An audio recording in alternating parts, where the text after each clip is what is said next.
Welcome to our used 2017 Prowler 285LX. Starting right in your back bumper here. If you just kind of reach in, pull that cap on out of there. Inside of the back bumper, you're going to find your sewer hose. Take note of those two ears and the adapter here. It's how I'll be hooking it up to your sewer system. And then the hose itself, once fully extended, is about 20 feet long. Just keeping it stored in the bumper back here to help keep any sort of stench out of the unit, keep things a bit cleaner. And that cap just presses back into place. Down in this corner, as well as each corner of the trailer, you're going to find a stabilizer jack. All it does is get run down, contact the ground, give it another turn or so just to firm it up, and that'll get rid of any sort of bounce or sway that you see got in the unit right now. Just keep things firm while you're out camping. Straight up from there, you get your hot water tanks. That keyway there, you line that up, you can pop it on open. All your controls for firing it up are just inside the unit. Before we turn it on though, we just want to hit that relief valve right there. Make sure that shot of water comes out. If you're not getting any water coming out of there, there is a chance that it's empty and you do run the risk of burning out your elements. So you just want to make sure it's full before firing it up. Once you're done, just locking it with the keyway. This compartment here, just kind of open storage. Inside of there, you'll find that jack for running all of your stabilizers. And then down underneath this compartment, you got your sewer system. It's that cap there. If you just kind of press on it, give it a turn counterclockwise, that'll pop it on out. On the left, you get a gray tank. On the right, you get a black. Black valve is controlling your black tank. Black tank is filtering your toilet. Of course, it's going to be your dirtiest water. So we'll dump that first. Once that's done, you can then come to the gray. Gray tank is going to be filled from your sinks as well as your shower. Typically, cleaner water, we'll just dump that last to help keep that sewer hose as clean as possible. Making our way towards the front of the unit here, you'll find your front storage compartment.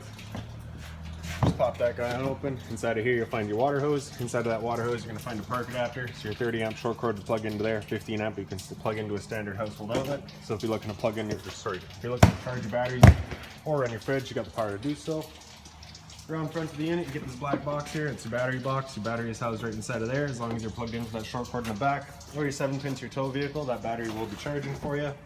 Two little knobs there. If you loosen them off, push them back, you get access to your propane tanks. So inside of here, you've also got the changeover. So you can see right in the back there, we're currently pointing off to this tank here. So we'll run off of that one there.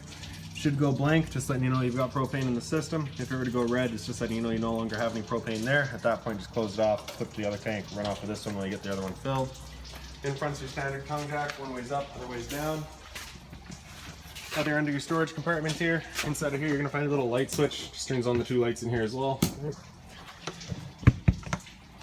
Little T-handle here. Would plop into the door, just holds it open for you. You also get a GFI protected outlet. Water inlet's just right here. Your water hose will plug into there. Turn on the water and that fills up your freshwater tank. The drain for it, we just got going right underneath there. It's just that little quarter turn valve that just drains itself out. Straight up from there, you'll find your stove vent. So these two little flaps there, you just want to undo those, and you can see that flap there opens up, allows your fan inside to evacuate any sort of fumes from your stove. Once you're done, just kind of clicking it back into place. That'll prevent any dust from kicking up in there while you're traveling. Two exterior speakers are out here as well. Vent for your fridge here. This is just a little drain for it. Nothing really there for you to worry about. That will drip every now and then. It's perfectly normal. Exhaust for your furnace. If you're ever running a furnace, you just make sure it's not blocked off. It does get hot. Door into the back bathroom there. Same sort of T-handle to hold it open. Down here you'll find your low point drains. The purpose of those is just to drain out the water system. Basically you open those guys up, it just allows the water system to drain itself out. Right in the back you get your spare tire. Right in the center is your coax cable inlet. So coax are for a cable or satellite. Just plug into there, fires up your TV location. City water inlet's right there. Water hose will plug into there, turn on the water and that'll pressurize the lines throughout the unit. In the center there's a short cord, it just pulls on out of there. Standard 30 amp end at it. Most campsites will have that. You can plug straight on in and you're good to go. As you saw, we do have that adapter there for you as well. Exterior shower on the left side there. So you get your handle here, just pops on out. Standard head and hose. Hot and cold water, so if the dog's out getting muddy, you can spray them off before he goes inside. Once you're done, just locking it back away, closing it back off. So now we'll make our way inside of the unit. We'll go in that front door here. So your two steps work the same. You're just grabbing that bottom handle, pull it straight out, flip that last step over. As you come inside, first things first, right on the left there, you get your fire extinguisher. That's standard, pull the pin, point and shoot. Straight up the wall from there, you're going to find your slide out switch. Press and hold out and that slide will make its way out. Once that slide's fully extended, we're just going to hear some clicks from the motors letting us know they've reached their stall. So while we're waiting on that, right on the other side here, we've got your light switches. So on the bottom there, those two lights, they do a couple of accent lights. The one on the right does one above your slide. The one on the left does one underneath that entertainment area. Up from there, you get your light switches. So on the right there does your awning light or your porch light outside. In the center is your porch light. On the left is your interior lights. Those are those clicks that we're looking for from the slide out. Right? For your awning itself, it switches right above the slide switch. Press and hold extend and that awning will make its way out. Once that awning's fully extended, we're going to see a little white flap come down as well as the black of the metal tube. Once you see that, you're going to stop. If you're to continue extending, it can actually wind itself up backwards, in which case your fabric would be underneath the tube, allowing it to hold water, accelerating the growth of mold and mildew. And once it's out all the way too, you'll be able to see that LED strip. There it is. Right. Now if it were to start raining, it's of course going to hold some water anyways. So what you're going to do is grab either arm, front or rear. You're just going to pull straight down on it. And you can see that changes the pitch of the awning out at the head, allowing water to then run off. Now if you like that angle better because it does give you more shade, you can do the same thing with the arm up front. Before you bring them back in though, you just make sure these arms back out straight and fully extended, just so you're not running the risk of bending them. Then you're going to press and hold the track and the awning will make its way back in.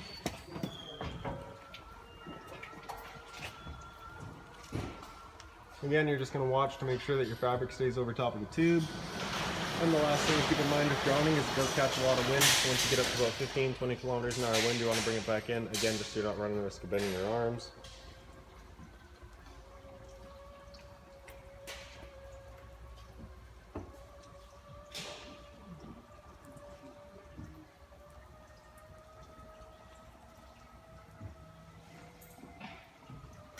There we go. Now into your front bedroom. It's another little light switch right there. Turns on your 2 bedroom lights. CO2 detector, carbon monoxide detector. Right. So that's going to go another time or two. Little closet space here. Open storage. If you pick up the foot of your bed, access to that front storage compartment there. Open storage across the top. Little light right in the head there. And then on the other side, you get an identical closet space here. You do have an emergency exit back here as well, so you're going to take that blind out of the way, take this handle here, throw it outside, and hop on out. Just pull this red tab to get rid of the screen there. Also in here you're going to find your antenna. So this guy here, you're just going to press that thumb latch in. You can turn it around looking for your best signal. Wherever you find it, you just leave it there. There is that little arrow on the bottom. You want to make sure that's pointing forward, just ensures that it is angled properly for travel. And then your cable and satellite outlets for a TV up front here. Your entertainment unit has a little bit of storage up top. Cable and satellite outlet on the left side here. Turning your antenna on, you just hit that little button there. You get that green light letting you know it is turned on. AV cables are hooked into the stereo already. Stereo is just a single DIN unit out of like a car. Open storage across the bottom. In the kitchen, right above the sink is a little light there. All open storage up here. Inside of here you're going to find that binder. It's got all of your owner's manuals, any remotes, any keys, anything like that you're going to find right in there. Hot and cold water at the sink, of course. A little bit of storage underneath it as well. Just being mindful of your drains and your water lines. Your drawer space here. LP detector right down below it. Propane's heavier than air, sits on the floor. That guy detects it and starts going off just like a smoke detector would. Your microwave, pretty standard, just like home. Down underneath it, you get your range vent with a light as well as your fan. This is that fan that you want turned on with that flap outside opened up. For the stove, you're going to turn it over the light, hit it with the igniter. You can see she fires right up. Once you're done, just turning it all back off. For the oven, you're going to grab a lighter, open it up, turn that knob on the right there over to pilot, and then press and hold. And right in the back, you can get that pilot light going. Once you have it going, you just hold the knob for another couple seconds, then you can release and the flame will hold itself. Turn up to your desired temperature and she fires right up. Once you're done, you can come back down just to pilot. It'll hold just the pilot light for you. But if you're going traveling, you want to make sure it's right off.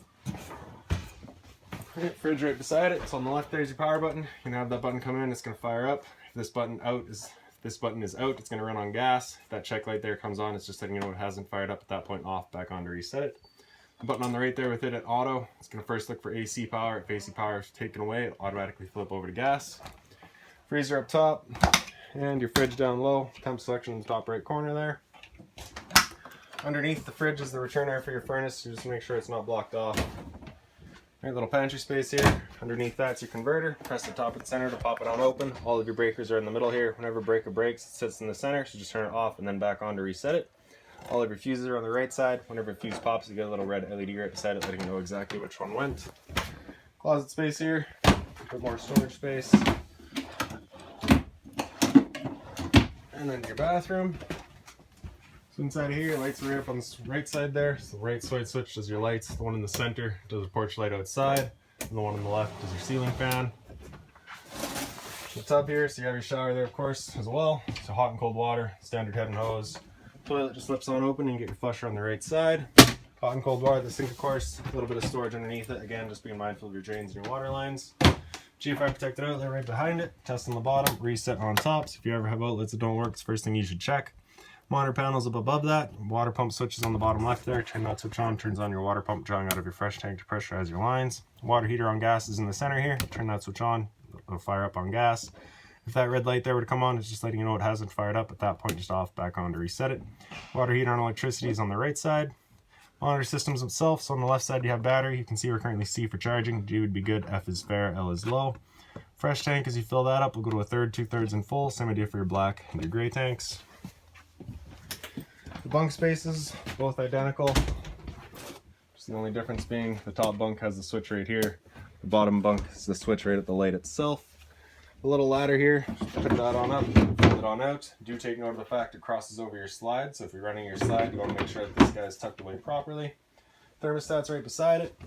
So that switch on the left here, if we slide that over to the right, it'll run on heat, select your temperature, it'll fire on the furnace. The furnace will be moving its air through all your floor registers that you have throughout the unit. So center right, that'll turn everything off. Center left, you get fan. It'll turn on the air conditioning fan and just move some air around. If you're looking to actually cool the unit off, you're going to select cool and then select your temperature, and it'll run the fan. With your air conditioner going, you got two different options. You can have these two louvers here closed, in which case you'll be using all of our ceiling ducting to move the air, or you can open them up and it just dumps all of its air into the living room here. So when you first get out to your campsite, you want those open, cool off this air as quickly as possible. Then you can close them off, start moving the air throughout. Okay. So your fan selection's on the right side there. If you're running in fan, then you can of course select your low or high fan on the right side there. Otherwise, we're just going to leave that in auto high. And then into the slide out, your lights there, just in their own center switches.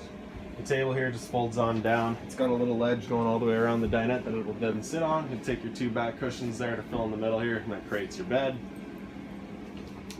Smoke detectors right between the slide, right in the middle of it. The same sort of light over here with some storage up top. And the couch here does fold down, so you have that back cup holder. You pick up the base, it folds down to the bed. And then as signified by the red handle back here, that is an emergency exit, so you pull that towards yourself, slide it wide open, and hop on out. So that's about it for this unit. If you've got any other questions on it, please feel free to give us a call, 204-237-7272.